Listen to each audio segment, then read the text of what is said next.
Hallöchen zusammen! Dans cette vidéo, nous allons parler du participe de en allemand. Précédemment, nous avons déjà abordé quelques notions de base de la conjugaison qui vous seront utiles ici, et nous avons parlé des différences entre verbes forts et faibles. Ici, nous aborderons le participe de, qui n'est pas un temps et dont on a besoin en conjugaison. Participe de, mais pourquoi l'appeler ainsi? En français, on l'appelle participe passé, ce qui est un peu dommage parce qu'on le retrouve dans la conjugaison de certaines formes du futur. Et en effet, il n'a rien à voir avec le passé. Il indique juste une action accomplie, peu importe dans quel temps. Du coup, les Allemands, eux, ont préféré mettre un numéro.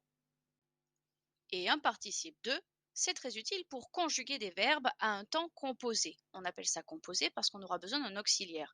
Un participe de, c'est une forme bloquée qui ne peut pas porter certaines marques. On fait donc intervenir un auxiliaire qui va s'en charger à sa place.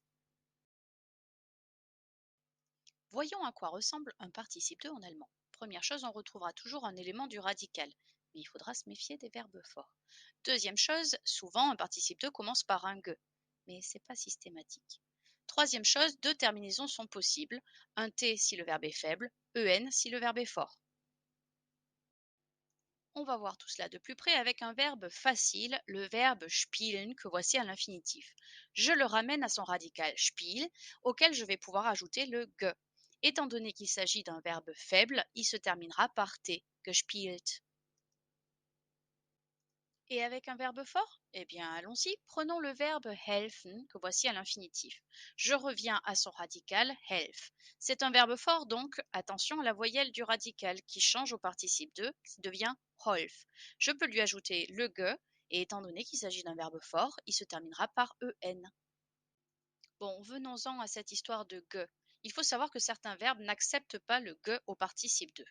Si vous souhaitez apprendre la règle, sachez qu'il s'agit de tous les verbes qui commencent par un préverbe inséparable et des verbes qui se terminent en iren. Voici la liste des préverbes inséparables que vous pouvez retenir grâce à cette phrase. Mais dans la vie, c'est quand même toujours mieux de comprendre. Eh bien, sachez que cela est dû à une règle très peu connue en lien avec l'intonation.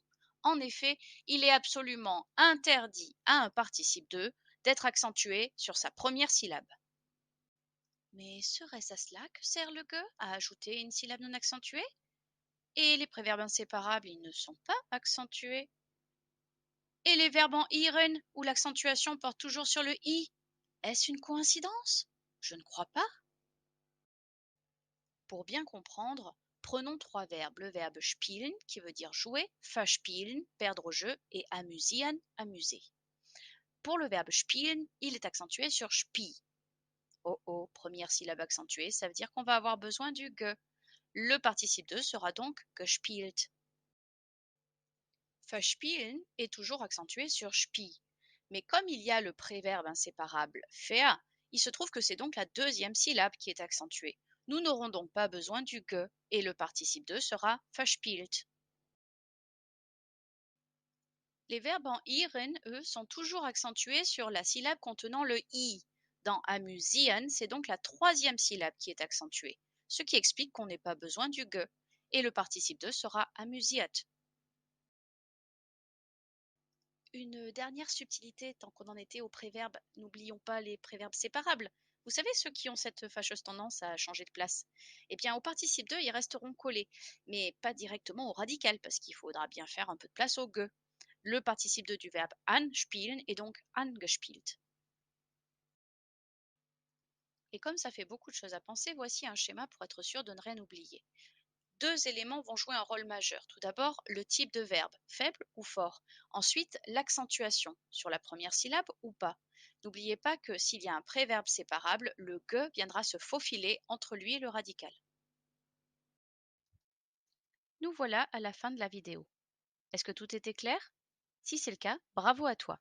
Sinon, n'hésite pas à la regarder encore une fois. Il ne me reste plus qu'à vous dire à bientôt. Tchuss!